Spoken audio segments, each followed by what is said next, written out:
Stock markets పై పడింది. Trade war భయానికి Asia మార్కెట్లు కుదేలయ్యాయి. ఇవాళ ఒక్కరోజే భారత్ లో దాదాపు 10 లక్షల కోట్ల సంపద ఆవిరైంది. సెన్సెక్స్ 930 పాయింట్లు, నిఫ్టీ 330 పాయింట్లు పతనమైంది. ఐటీ స్టాక్స్ పై ఎక్కువ ప్రభావం కనిపించింది. ఫార్మా రంగంపై భారీగా సుంకాలు ఉండబోతున్నాయన్న ట్రంప్ ప్రకటనతో ఆ రంగం భారీగా నష్టపోయింది. ట్రంప్ ఎఫెక్ట్ ఇక ముందు ఎలా ఉండబోతోంది, ఏ రంగాలకు గండముంది, ముదుపర్లు ఏం చేస్తే బెటర్ అనే అంశాలపై ఇవాల్టి డిఎన్ఏలో చర్చిద్దాం. భరత్, ఏంటి సిచ్యువేషన్ ఎలా చూడొచ్చు? సో మనం మన హెడ్లైన్ పెట్టినట్టు స్టాక్ మార్కెట్లో భూకంపం లాగా ట్రంపం ఎఫెక్ట్ కనిపించింది. ఒక ఇండియానే కాదు, గ్లోబల్గా ఇదే సినారియో. ముఖ్యంగా అమెరికా టారిఫ్స్ విధిస్తే అమెరికన్ స్టాక్ మార్కెట్స్ ఎన్నడూ లేనంత పతనం చవిచూసిన పరిస్థితి. నిన్న మనకు కొంత పర్లేదు, ట్రంప్ సుంకాలు విధించిన పోర్ట్ఫోలియోస్ అందరివి పెరిగాయి, స్మాల్ అండ్ మిడ్ క్యాప్ పెరిగాయి, కొంచెం పర్లేదు అని అనుకున్నారు. బట్ చూస్తే ఇవాళ మాత్రం డిజాస్టర్ అనే చెప్పొచ్చు. సో ఇదే అంశం మీద మనతో మాట్లాడేందుకు తెలుగు రాష్ట్రాల్లోనే ప్రముఖ అనలిస్ట్, బిజినెస్ అనలిస్ట్ అంపిరాయని శేషు గారు ప్రస్తుతం మనతో పాటు లైవ్లో సిద్ధంగా ఉన్నారు. శేషు గారు నమస్కారం. జీ తెలుగు న్యూస్ కోసం సమయం కేటాయించిన ధన్యవాదాలు. నమస్కారం అండి భరత్ గారు. నమస్కారం, థ్యాంక్ యూ సార్. అంతా సెట్ అయిపోయింది, మార్చి మంత్ పాజిటివ్ ముగిసింది, మళ్ళీ 23,600కి నిఫ్టీ వచ్చేసింది అనుకున్న సమయంలో ఈ వీక్ చాలా డిసప్పాయింట్ చేసింది. ఎస్పెషల్లీ ఇవాళ ఫ్రైడే ఒక విధంగా బ్లాక్ ఫ్రైడే అన్నట్టు అనిపించింది. అవునండి. యా, సో ఏంది ఇదే విధంగా అవుట్లుక్ ఉంటుందా, ఇంకా ఉంటుందా పతనం? వన్ థింగ్ అంటే ఇప్పుడు ఇండియన్ మార్కెట్స్ మనం ట్రంప్ రిలేటెడ్ అంటే లాస్ట్ ఒక 1 మంత్ గా ట్రంప్ టారిఫ్స్ మీద మనం అంటే అటు చర్చించుకుంటున్నారు. సో ఎలా అయిపోయిందంటే ఇప్పుడు ఏంటంటే ఒక ట్రేడ్ వార్ లాగా అయిపోయింది అనమాట. ఎవరికి వాళ్ళు ఫర్ ఎగ్జాంపుల్ మన ఇండియన్ ఎకానమీ గతంలో అంటే ఒక 3 years బ్యాక్ అనమాట, కోవిడ్ టైంలో అటు చైనా ఇంపోర్ట్స్ ని తగ్గించడం కోసం తీసుకున్న నిర్ణయాలు ఏవైతే ఉన్నాయో సేమ్ అటువంటిదే ఇప్పుడు ట్రంప్ గారు నిర్ణయాలు తీసుకున్నారు అనమాట. అంటే ఇంపోర్ట్స్ పైన సుంకాలు పెంచడం, తద్వారా డొమెస్టిక్ ఎకానమీ అంటే యుఎస్ ఎకానమీని ఇంకా ఫర్దర్ గా ముందుకు తీసుకువెళ్లాలనే ఉద్దేశంతో చేశారు.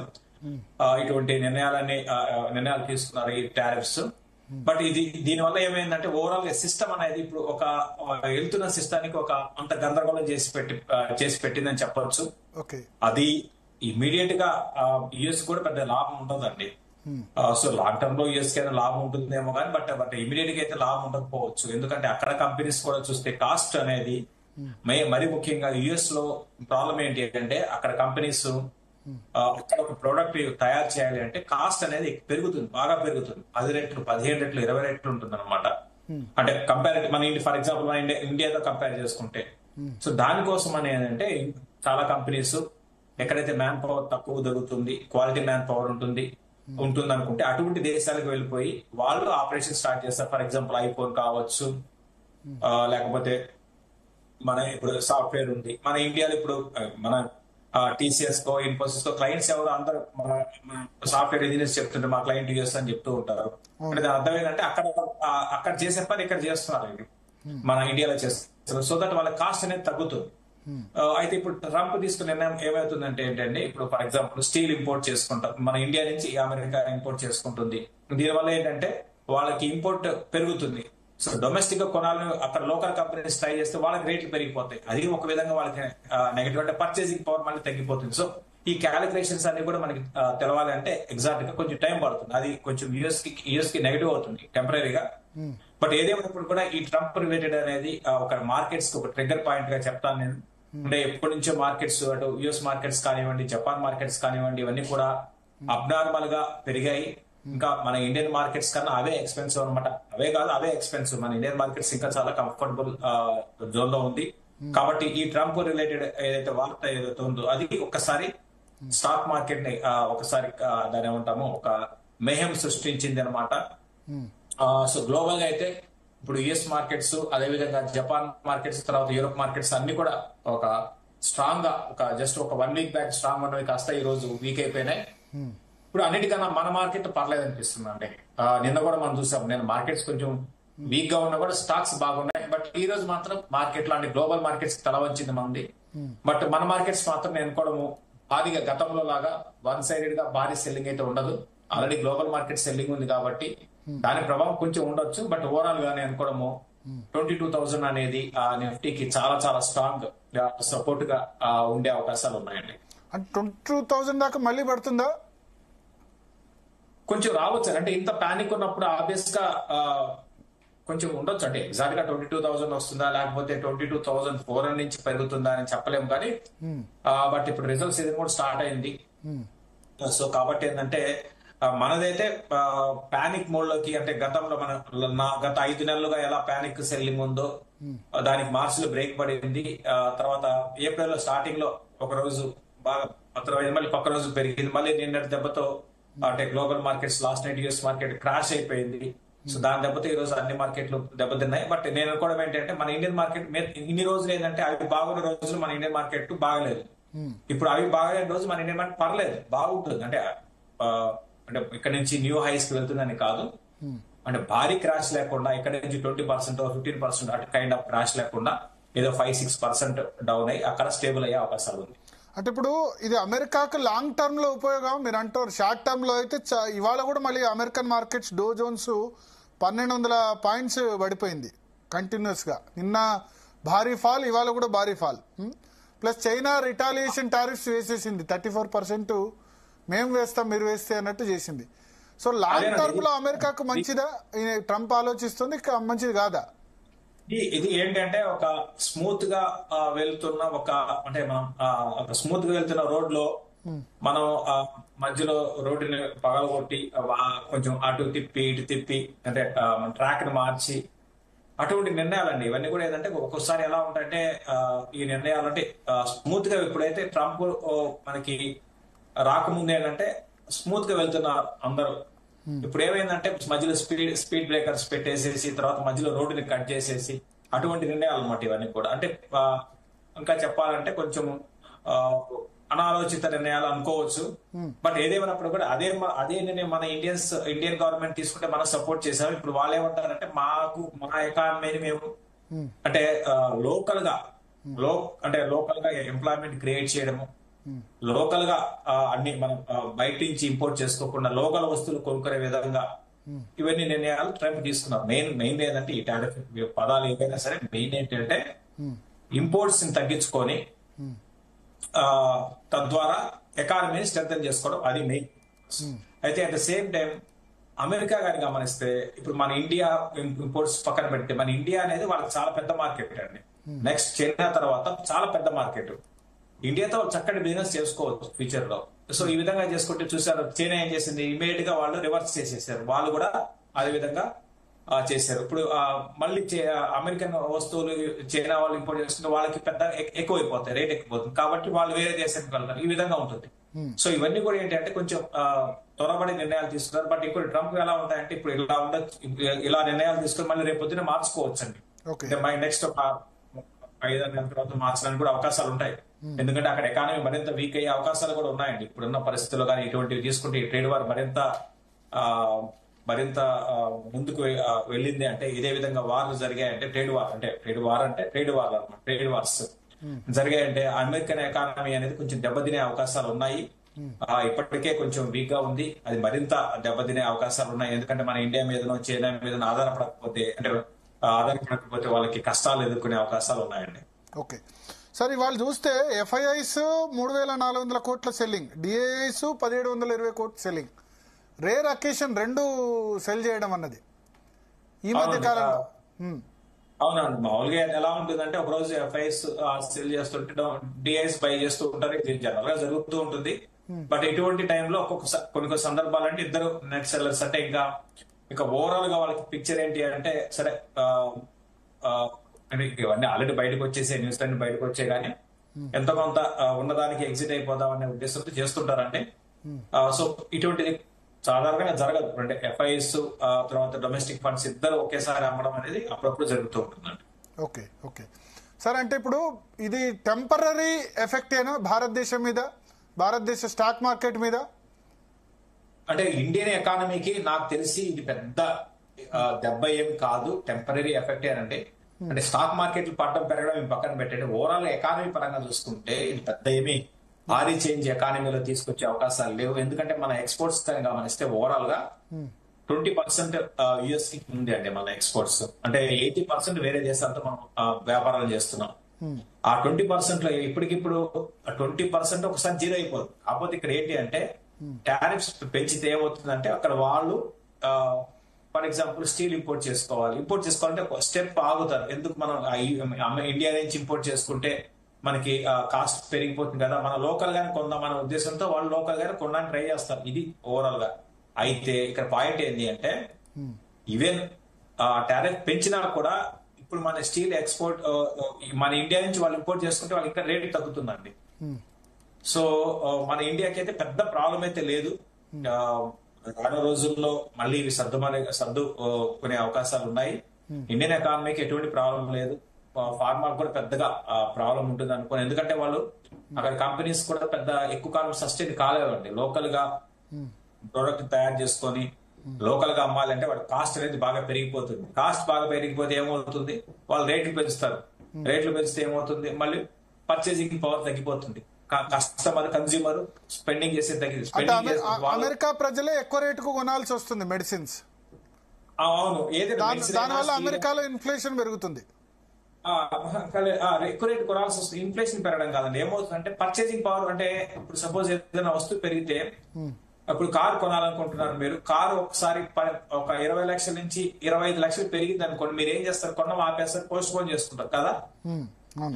సో అక్కడ కూడా ఏమవుతుందంటే ఈ విధంగా పెరిగిపోయాయి, ఒక్కసారి రేట్లు పెరిగాయి అనుకోండి, 10 వస్తువులు కొనే బదులు 5 వస్తువులు కొనుక్కుంటారు, 6 వస్తువులు కొనుక్కుంటారు, ఆగిపోతుంది. అందరితో పర్చేసింగ్ చేయడం ఆగిపోతుంది అనమాట. అది మళ్ళీ అమెరికాకే ఎకానమీకి దెబ్బ, అమెరికా గవర్నమెంట్ కి మళ్ళీ ఇన్కమ్ తగ్గిపోతుంది. సో ఇవన్నీ ఉంటాయండి, ఒకదానికి సంబంధాలు ఈ విధంగా ఉంటాయి. కాబట్టి ఏంటంటే సో ఈ నిర్ణయాలు ఎంతవరకు సమంజసము ఏంటి అనేది మనం ఇక్కడ ఉండి ఆలోచించడం కన్నా వాళ్ళు ఏంటంటే వాళ్ళ దేశాన్ని ఫర్దర్ గా స్ట్రెంథన్ చేసిన కోసం వాళ్ళు చేశారు. బట్ అవి స్ట్రెంత్ వాళ్ళ ఎకానమీ స్ట్రెంత్ అవుతుందా లేకపోతే ఫర్దర్ గా వీక్ అవుతుందా అని నన్ను అడిగితే మాత్రం నేను కూడా పెద్దగా యుఎస్ ఎకానమీ బాగా దీనివల్ల ఈ నిర్ణయాల వల్ల సూపర్ స్ట్రాంగ్ అవుతుంది అయితే నేను అనుకోనండి. మన ఎకానమీ మీరు అన్నారు ప్రభావం పడదన్నారు, but IT pharma main contributors కదా మన జీడిపికి సంబంధించి కూడా. అవునవును, ఇప్పుడు ఐటీని చేస్తే కాకపోతే ఏంటంటే కొంచెం మార్జిన్స్ తగ్గుతాయండి, కంపెనీస్ కి మార్జిన్స్ తగ్గుతాయి. అంతకు మించి పెద్దగా భారీగా ఎబిట్ మార్జిన్స్ అంటామా అవి కొంచెం తగ్గుతాయి. అంతేగాని భారీగా రెవెన్యూస్ ఒక్కసారి కుంగిపోయి లేకపోతే కంపెనీస్ దివాళా తీసిపోయి అటువంటిది అయితే ఉండదండి. అది 26% టారిఫ్స్ అంటే అమెరికన్ ఎక్స్పోర్ట్ చేసే మన కంపెనీస్ అన్ని కూడా ఆ మేరకు 26% వాళ్ళకి లాస్ అన్నట్టే కదా, 26% మార్జిన్స్ తగ్గుతాయి అన్నట్టే కదా. అంటే ఒకటండి కరెక్ట్, కానీ మార్జిన్స్ 26% అంటే వాల్యూమ్ ఇప్పుడు ఒకటండి. ఆల్రెడీ ఇంతకు ముందు కూడా ఉన్నాయండి టారిఫ్స్, ఇంతకు ముందు కూడా ఉన్నాయి. కాకపోతే ఏంటంటే ఒక్కొక్క సెక్టర్ ఇప్పుడు మీరు చెప్పి 26% దేనికంటే అన్నిటికీ ఒకటిగా కాదండి ఇది. అంటే ఓవరాల్ గా 26% వేశారు కదా ఆయన. అదేనండి, ఒక్కొక్క సెక్టర్ కి ఒక విధంగా ఉంటుంది. బట్ నేను అనుకోవడం ఏంటంటే అంత మన ఇండియా మీద ఏంటంటే అంత ప్రభావం అయితే ఉండదు. తర్వాత ఇంకోటి కూడా ఏంటంటే ఫ్యూచర్ లో మీరు చూడండి మళ్ళీ ఇప్పుడు ఈ ఏవైతే నిర్ణయాలు తీసుకున్నారో వీటి మీద మళ్ళీ ఒక స్టెప్ వెనక్కి వెళ్లే అవకాశాలు కూడా ఉంటాయండి. యుఎస్ గవర్నమెంట్ మళ్ళీ వెనక్కి వెళ్ళొచ్చు. మరి ముఖ్యంగా మన ఇండియన్ విషయంలో మాత్రం చాలా జాగ్రత్తగా నిర్ణయాలు తీసుకోవాల్సిన అవసరం యుఎస్ కూడా ఉంది. ఎందుకంటే వాళ్ళకి ఇది పెద్ద బిజినెస్ అండి, హబ్. ఇండియా అనేది వాళ్ళకి పెద్ద బిజినెస్ హబ్ అనమాట, పెద్ద ఎకానమీ మనది. ఎకానమీ మనకి ఎక్స్పాండ్ అవుతున్న టైంలో వాళ్ళు ఈ విధంగా నిర్ణయాలు తీసుకుంటే ఇక్కడ బిజినెస్ వాళ్ళకి పోతుంది. అది నేను చెప్పదలుచుకుంటుంది. కాబట్టి ఇండియా మీద మళ్ళీ రేపు పొద్దున కన్సర్న్ చూపించచ్చు. మళ్ళీ యుఎస్ కొంచెం మనకి టారిఫ్స్ తగ్గించే అవకాశాలు కూడా మనం కొట్టిపారేయాలి. చైనా లాగా మనం కూడా రిటాలియేషన్ టారిఫ్స్ వేస్తే లాభం ఉంటుందా? ట్రేడ్ లాభం అంటే ఇంకేం లేదండి. ఇప్పుడు ఒక మాట అనుకుంటే ఇప్పుడు ఇద్దరు ఇద్దరిలో ఒకరు ఒక మాట ఇప్పుడు అన్నారనుకోండి, అంటే గొడవ ఎలా జరుగుతుంది, ఎవరో ఒకరు సర్దుమణిగితే గొడవ ఆగిపోతుంది.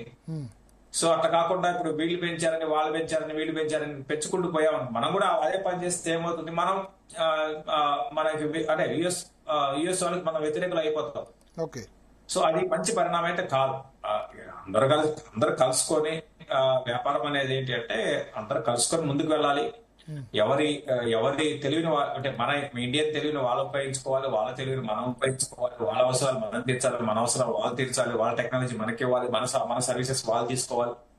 ఈ విధంగా ఉండాలండి. సో మనం ఆ విధంగా పెంచితే మళ్ళీ అగైన్ బ్యాక్ టు చైనా లాగా మనం కూడా అయిపోతాం. కాబట్టి ఆ విధంగా ఇండియన్ గవర్నమెంట్ నిర్ణయాలు తీసుకోకపోవచ్చు. నాకు తెలిసి ఇంకా మన ఇప్పుడు ఇంతకుముందు నేను చెప్పినట్టుగా అమెరికాని కొంచెం ఒక మెట్టు దిగి మనకి కొంచెం సపోర్ట్ చేసే అవకాశం, అంటే టారిఫ్స్ పరంగా మన ఇండియాకి తగ్గించే అవకాశాలు ఉన్నాయండి. ఎందుకంటే ఇక్కడ అగైన్ మళ్ళీ చెప్తున్నాను, ఇక్కడ చాలా తక్కువగా అంటే ఫర్ ఎగ్జాంపుల్ ఒక మందు తయారు చేయాలి అంటే చాలా తక్కువ అనమాట, తక్కువకి తయారవుతుంది. అది వాళ్ళు ఇంపోర్ట్ చేసుకుని అక్కడ కంపెనీస్ వాళ్ళు బ్రాండ్ వేసుకుని వాళ్ళు సెల్ చేసుకుంటే వాళ్ళకి లాభాలు ఉంటాయి. ప్లస్ వాళ్ళకి కొనేవాడికి కూడా పెద్దగా అంటే మందుని కొనే కన్జ్యూమర్ కి కూడా కస్టమర్ కూడా పెద్దగా అంటే చేతి నుంచి ఎక్కువ డబ్బులు పడవు. ఓకే. సో అది అందరికి అదే మందు ఫార్మా కంపెనీస్ అక్కడ తయారు చేయాలంటే కాస్ట్ చాలా ఎక్కువ, బికాస్ ఆఫ్ లేబర్ గానీ ఇతర ఏదైనా సరే ఏ విషయాలు బాగుంటుందంటే మీకు 20 times 30 times ఉంటాయండి ఎక్కువ. అంటే ఒక 10 రూపాయలు టాబ్లెట్ తయారు చేస్తే అదే టాబ్లెట్ యూఎస్ లో తయారు చేయాలి అంటే మీకు ₹200, ₹250 ఈ విధంగా అవుతుందండి. చెప్తున్నాను, ఎగ్జాంపుల్ చెప్తున్నాను. అంత రేట్ ఎక్కువ ఉంటుంది. ఆల్రెడీ ఇక్కడ తయారు చేసిన దాన్ని వాళ్ళు రేట్ ఎక్కువ పెట్టి అమ్ముతారు. మన దగ్గర వాళ్ళు ఫర్ ఎగ్జాంపుల్ ₹100 ఒక షీట్ కొన్నారనుకోండి, దాన్ని వాళ్ళు ₹150 పెట్టి అమ్ముకుంటారు అక్కడ ఫార్మా కంపెనీస్ వాళ్ళ బ్రాండ్ వేసుకొని. సో ఈ మధ్యలో ఈ ₹150 ట్యాక్స్ గవర్నమెంట్ కి వెళ్తుంది, అన్ని కలుపుకొని ₹150 అమ్ముకుంటారు. అదే వాళ్ళు అక్కడ తయారు చేయాలంటే వాళ్ళ కాస్టే ₹150 పడుతుందండి. సో కాబట్టి అది కష్టం అవుతుంది వాళ్ళకి. వాళ్ళు మళ్ళీ దాన్ని 250కో 220కో అమ్ముకోవాలి. ఇది జరుగుతుందండి ఇప్పుడు జరగబోయేది యూఎస్ లో ఇది. ఓకే. సో ఇప్పుడు సార్ మేజర్ గా ఎఫెక్ట్ అయ్యేవి ఎక్స్పోర్ట్ మనం చేసేది టెక్స్టైల్, ఐటీ, ఫార్మా కదా. సో తర్వాత మొబైల్ కి చెందిన కంపెనీస్ కొన్ని ఉన్నాయి. తర్వాత మనకి ఎలక్ట్రికల్ కి చెందిన సెక్టర్ కి సంబంధించిన కంపెనీస్ కొన్ని ఎఫెక్ట్ అవుతాయి. ఫార్మా ఎఫెక్ట్ అవుతుంది. తర్వాత ఐటీ కూడా కొంచెం ఎఫెక్ట్ అవుతుంది. ఈ విధంగా ఒక 7 సెక్టార్లు ఉన్నాయండి. మిగతా సెక్టార్లు పెద్దగా ఎఫెక్ట్ కావు. ఇంకోటి ఇండియా ఏంటంటే ఇండియా డొమెస్టిక్ డ్రివెన్ ఎకానమీ అంటామండి ఇండియాని. కాబట్టి అంటే మన ఇండియన్ గ్రోత్ అనేది ఎక్కువగా మనం వస్తువులు తయారు చేసుకొని మనం కొనుక్కుంటున్నాం. మన Indian cars, Indian automobile industry వాళ్ళు కార్లు తయారు చేస్తే మనం కొంటున్నాం. అంతేగాని ఎక్స్పోర్ట్స్ మీద మనకి ఐటీ అండ్ ఫార్మా 1-2 తప్ప భారీగా మనకి ఐటీ మీద మనకి ఇన్కమ్ వచ్చే సెక్టర్ పెద్దగా లేవు. అందుకే మన ఇండియన్ ఏమంటారంటే డొమెస్టిక్ డ్రివెన్ ఎకానమీ అంటారండి ప్రస్తుతానికి. ఓకే. సో ఇప్పుడు మనం ఈ ఐటీ, ఫార్మా ఈ స్టాక్స్ కు దూరంగా ఉండాలి సార్? లేదండి, ఫార్మాని గోయింగ్ పై అని చెప్తానండి. ఫార్మా పెద్ద ఎఫెక్ట్ అయితే కాదు. ఇన్ఫాక్ట్ నిన్నటి రోజు మనం చూస్తే ఫార్మా స్టాక్స్ టాప్ గెయినర్స్ అనమాట. నిన్నటి రోజు టారిఫ్స్ అనౌన్స్ చేసిన తర్వాత బాగా ఫార్మా స్టాక్స్ పెరిగాయి. చాలా ఈ రోజు పడ్డాయి. అవునండి, ఈ రోజు మళ్ళీ రివర్స్ అయినాయి. సో ఇంకా సెంటిమెంట్ బాగాలేనప్పుడు ఆటోమేటిక్ గా అన్ని రివర్స్ అవుతాయి. సో నేను కూడా ఫార్మా స్టాక్స్ ఇంకా కొనమని చెప్తానండి, ఇంకా కొనమని చెప్తాను ఇప్పుడు ఈ కరెక్షన్స్ లో. ఎందుకంటే చైనా మీద చైనా ఇప్పుడు గ్లోబల్ గా బాగా చీప్ గా వస్తువులు ఇప్పుడు ఎక్స్పోర్ట్స్ చేసేదంటే చైనా ఒకటి ఉంటుంది. సో చైనా ఇంకా కంప్లీట్ గా నాకు తెలిసి ఇప్పుడు ఈ ఇన్సిడెంట్ తర్వాత చైనా, అమెరికా ఇంకా దూరం ఇంకా పెరిగిపోతుంది. అప్పుడు ఖచ్చితంగా మళ్ళీ ఇండియా మీద మళ్ళీ ట్రంప్ ఆధారపడాల్సి వస్తుంది. అంటే యుఎస్ గవర్నమెంట్ కానివ్వండి, యుఎస్ కంపెనీస్ కానివ్వండి, మన ఇండియన్ సపోర్ట్ లేనిదే వాళ్ళు సస్టైన్ కాలేరండి. ఇంపాసిబుల్, ఇప్పటికిప్పుడు సస్టైన్ కాలేరు. కాబట్టి ఏంటంటే మళ్ళీ ఫార్మా కంపెనీస్ కి అది ఒక విధంగా మంచిది అవుతుందండి. ఫర్ ఎగ్జాంపుల్ స్టీల్ ఉంది. స్టీల్ హైయెస్ట్ ఎక్స్పోర్ట్ చేసేది చైనా అండి. సో దాని ప్లేస్ మన ఇండియా ఆక్యుపై చేసుకోవచ్చు. ఎందుకంటే ఇప్పుడు చైనాకి యుఎస్ కి మరింత గొడవలు స్టార్ట్ అయ్యాయి అనుకోండి, ఎంతో కొంత మనకి టారిఫ్స్ తగ్గిస్తే సో మన కంపెనీస్ బెనిఫిట్ పొందే అవకాశాలు ఉంటాయి. ఇప్పుడు చైనా దగ్గర కొనుక్కునే బదులు మన దగ్గర కొనుక్కుంటారు, మనకి తక్కువ దొరుకుతుంది. ఈవెన్ మందులు కూడా చైనా నుంచి కొనుక్కునే బదులు మన ఇండియన్ కొనుక్కుంటారు. ఈ విధంగా మనం ఒక విధంగా బెనిఫిట్ కూడా పొందవచ్చు. Okay. So IT sector sir, IT sector stocks ఎట్లా ఉన్నారు? వెయిట్ చేయాలా? చాలా తగ్గే ఇన్ఫోసిస్, టీసీఎస్ చాలా 30% డిస్కౌంట్ దొరుకుతున్నాయి ఆల్మోస్ట్.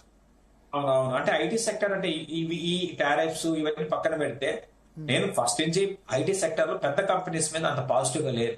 నేను గతంలో మీతో చెప్పాను, చాలా సందర్భాల్లో చెప్పాను. సో ఎందుకంటే అవి బాగా పెరగడం అంటే స్టాక్ పెరగడం కాదు. బిజినెస్ అనేది ఒక స్టేజ్ కి వచ్చిన తర్వాత ఇంకా ఎక్స్పాండ్ కాదండి. బిజినెస్ అనేది ఆగిపోతుంది. సో ఆ ఎక్స్పాన్షన్ అంటే ఆగిపోయిన స్టేజ్ లో ఐటీ కంపెనీస్ ఉన్నాయి, అంటే డీ గ్రోత్ కి వెళ్ళిపోతున్నాయి అనమాట. లాస్ట్ స్టేజ్ అంటారు. అటువంటిప్పుడు మన స్టాక్స్ కొన్ని అంటే బ్రాండ్ ఉన్న టీసీఎస్ అయినా ఇన్ఫోసిస్ కొని కొనడం అనేది కరెక్ట్ కాదు. సో నా ఉద్దేశం ప్రకారం వాటికన్నా వేరే చిన్న సైజ్ ఐటీ కంపెనీస్ మీద ఫోకస్ చేయడం బెటర్.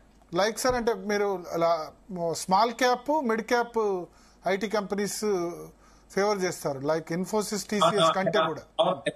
అవును, స్మాల్ క్యాప్ లో అన్ని అని కాదు, కొన్ని సెలెక్టెడ్ స్టాక్స్ లో వెళ్ళడం బెటర్. పెద్ద కంపెనీస్ కైండ్ ఆఫ్ ఎటువంటి సార్, ఎటువంటి మీరు స్మాల్ క్యాప్ లో, మిడ్ క్యాప్ లో చూస్ చేసే ఐటీ కంపెనీస్? అంటే చాలా ఉన్నాయనుకోండి, బట్ ఒకటని చెప్పలేము. బట్ ఒకటి ఇప్పుడున్న పరిస్థితులు ఏంటంటే కొంచెం మిడ్ క్యాప్, స్మాల్ క్యాప్ కొంచెం ఆవుదా ఉంటాయి. కొంచెం ఈ ఫాల్ తర్వాత చూద్దాం, కొన్ని రోజుల తర్వాత మళ్ళీ నెక్స్ట్ మన డిస్కషన్ లో మన స్టాక్స్ గురించి మాట్లాడుకుందాం. మిడ్ క్యాప్, స్మాల్ క్యాప్ ఈ మధ్య పడ్డాయి, మళ్ళీ అంతే వేగంగా పెరిగాయి. ఒక 10-12% మళ్ళీ రీబౌండ్ వచ్చింది, మళ్ళీ ఇవాళ ఎక్కువ పడ్డాయి. సో ఇంకా mid cap, small cap long term కూడా అవాయిడ్ చేయాలా, లేకపోతే ఇప్పుడు కొనొచ్చా ఈ రేంజ్ లో? అంటే మెజారిటీ స్టాక్స్ ఇంకా కొంచెం వీక్ గానే ఉంటాయండి. ఇంకా ఈ ట్రంప్ ఇవన్నీ పక్కన పెట్టి, ఈ టారిఫ్స్ ఇవన్నీ పక్కన పెడితే, ఇవన్నీ మిడ్ అండ్ స్మాల్ క్యాప్ ఎక్కువగా పెరిగేదంతా కూడా రీటైల్ ఇన్వెస్టర్స్ కారణంగా. అంటే రీటైల్ ఇన్వెస్టర్స్ బాగా మార్కెట్ లోకి వచ్చి మనీని పంప్ చేస్తుంటే పెరుగుతూ ఉంటాయి. సో రీటైల్ ఇన్వెస్టర్స్ ఇప్పుడు దాదాపు తగ్గిపోయారు అనమాట. అంటే ఒకప్పుడుతో పోల్చుకుంటే ఒక 1 year బ్యాక్ పరిస్థితులకి ఇప్పుడు చాలా తగ్గింది. మరి ముఖ్యంగా 2025 స్టార్టింగ్ నుంచి కూడా ఇప్పటి వరకు రీటైల్ ఇన్వెస్టర్స్ దాదాపు మార్కెట్ లో లేరు, తగ్గుతూ వస్తున్నారు రోజు రోజుకి. కాబట్టి మిడ్ అండ్ స్మాల్ క్యాప్ లో కొన్ని సెలెక్టెడ్ స్టాక్స్ తప్ప మిగతా 90% స్టాక్స్ మళ్ళీ ఇంకా ఫర్దర్ గా కిందకి వెళ్లే అవకాశాలు ఎక్కువ ఉన్నాయండి. సో ఇప్పుడే కొనాల్సిన అవసరం లేదు. అయితే క్వాలిటీ స్టాక్స్ లో మాత్రం బయింగ్ చేసుకోవచ్చు అండి. ఇప్పుడు పడుతున్న టైంలోనే క్వాలిటీ స్టాక్స్ పిక్ చేసుకోవాలి, అంతేగాని నిఫ్టీ 50, నిఫ్టీ 100 స్టాక్స్ తీసుకోవచ్చా సార్ ఇప్పుడున్న దానిలో? అట్లా అన్నిటికీ ఒక నిఫ్టీలో ఇప్పుడు ఏషియన్ నిఫ్టీ కూడా, ఏషియన్ పెయింట్స్ నిఫ్టీలో స్టాక్ 2 ఏళ్ల నుంచి అది కొన్న వాళ్ళందరూ నష్టాలే కదా. అట్లని కాదండి, స్టాక్ సెలక్షన్ ఇంపార్టెంట్. అది నిఫ్టీనా లేకపోతే లార్జ్ క్యాపా మిడ్ క్యాపా అనేది కాకుండా, అది నిజంగా మనకి వాల్యూ పరంగా బాగా అందుబాటులో ఉంటే ఇప్పుడు ఇటువంటి టైంలో కొనాలండి. పడుతున్నప్పుడే కొనాలి, పడుతున్నప్పుడే మంచి కంపెనీస్ ని కొనుక్కుంటూ, అంటే ఒకేసారి కాకుండా స్లోగా కొనుక్కుంటూ పోవాలి. సరే, అంటే ఇప్పుడున్న పరిస్థితిలో మీరు ఏ సెక్టర్ రికమెండ్ చేస్తారు? బ్యాంకింగ్, హెల్త్ కేరా, ఎఫ్ఎంసీజీయా, ఫార్మానా?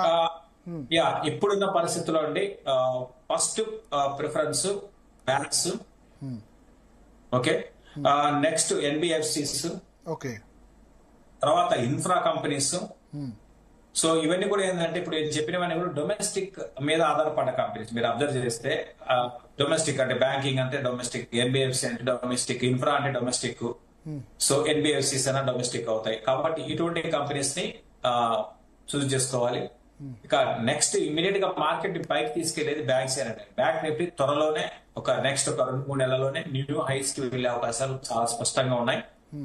బ్యాంక్స్ కి ఈసారి ఇప్పుడు వచ్చే రిజల్ట్ బాగుంటాయి, నెక్స్ట్ క్వార్టర్ కూడా చాలా బాగుండే అవకాశాలు ఉన్నాయి. కాబట్టి బ్యాంకింగ్ స్టాక్స్, మీరు చాలా కాలం చెప్తున్నారంటే బ్యాంక్ ఇంత పడ్డా పెద్దగా పడట్లేదు, స్టాక్ మార్కెట్ పడ్డా బ్యాంక్ పడలేదు. ఎగ్జాంపుల్ మీరు కోటక్ బ్యాంక్, కరూర్ వైశ్య బ్యాంక్, వీటి చాలా కాలంగా రికమెండ్ చేస్తున్నారు, ఇంత ఫాల్ లో కూడా పడలేదు. ఇన్ఫాక్ట్ బ్యాంక్ లైఫ్ టైం హైకి వెళ్ళిందండి జస్ట్ ఒక ఫ్యూ డేస్ బ్యాక్. సో కాబట్టి ఏంటంటే బ్యాంక్స్ అనేది న్యూ హైస్ కి వెళ్తాయి, బ్యాంక్ నిఫ్టీ కూడా న్యూ హైస్ కి వెళ్తుంది. ఇన్స్టెంట్ గా అయితే ఈ పత్రంలో బ్యాంక్స్ కొనుక్కోమని చెప్తాను. ఇన్ఫ్రా అని ఇంతకుముందు చెప్పాను కానీ ఇన్ఫ్రా ఇన్స్టెంట్ గా రాదు. ఇన్ఫ్రా అంటే హైబీటా కాబట్టి 4-5 ఉద్దేశం ఉంటే ఇన్ఫ్రాలో పొజిషన్ తీసుకోవచ్చు. ఓకే, పూర్తిగా అవాయిడ్ చేయాల్సిన సెక్టర్ ఏమైనా ఉందా ఇప్పుడున్న టైం? అంటే కంప్లీట్ గా అవాయిడ్ చేయాల్సిన సెక్టర్ అంటే అండి, అట్లా ఈ సెక్టర్ ని కొన్ని సెక్టర్ డిఫెన్స్, డిఫెన్స్ ని కొంచెం అవాయిడ్ చేయండి, ఇప్పట్లో కొనకండి, డిఫెన్స్ రిలేటెడ్ స్టాక్స్ జోలికి వెళ్ళకండి, అదేవిధంగా పిఎస్ స్టాక్స్ జోలికి వెళ్ళకండి, ఓకే, అదేవిధంగా మీడియా రిలేటెడ్ స్టాక్స్ వెళ్ళకండి, ఇటువంటి బాగా హైప్ తో పెరిగిన స్టాక్ జోలికి కూడా వెళ్ళొద్దని చెప్పి. Okay okay okay thank you Seshu గారు, మీ అమూల్యమైన సలహాలు స్టాక్ మార్కెట్లో ఇన్వెస్టర్స్కి ఇచ్చినందుకు. సో మొత్తానికి ట్రంప్ టారిఫ్స్ ప్రపంచమంతటా కూడా, ప్రపంచ మార్కెట్ అన్నిట్లో కూడా కల్లోలం సృష్టించాయి. ఇప్పుడు కూడా యుఎస్ మార్కెట్ మళ్ళీ నిన్న కరెక్ట్ అయింది, ఇవాళ చాలా మహాపతనం దిశగా దూసుకెళ్తుంది. మనకు మళ్ళీ మండే వరకు మార్కెట్ లేదు.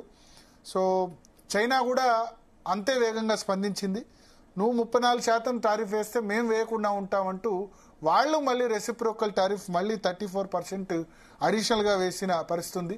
సో ఈ టారిఫ్ వార్ ఎక్కడి వరకు వెళ్తుంది, ట్రంప్ మొదలెట్టింది ప్రపంచమంతటా అంటే గ్లోబల్ మార్కెట్స్ను ఏ విధంగా అస్థిరం చేయబోతుంది అన్నది చూడాలి. శేషు గారు ఏది చెప్తున్నారు, ఇండియన్ మార్కెట్ మీద తక్కువ ఇంపాక్ట్ ఉంటుంది compare to other markets. Japan market కానీ యుఎస్ మార్కెట్ కానీ ఆల్రెడీ చాలా పెరుగున్నాయి, అవి కరెక్ట్ కావచ్చు. బట్ ఇండియన్ మార్కెట్ మీద పెద్దగా ప్రభావం ఉండకపోవచ్చు. 22,000 కంటే నిఫ్టీ మళ్ళీ అంతకంటే ఎక్కువ పడే అవకాశాలు లేవు. అండ్ బ్యాంకింగ్ సెక్టార్, అదేవిధంగా ఇన్ఫ్రాస్ట్రక్చర్ సెక్టార్లో ఇప్పుడు ఇన్వెస్ట్మెంట్కు రైట్ టైం అని ఆయన చెప్తున్నారు. ఇది ఇవాళ డిఎన్ఏ. రేపు మరో టాపిక్లో డిఎన్ఏలో కలుద్దాం.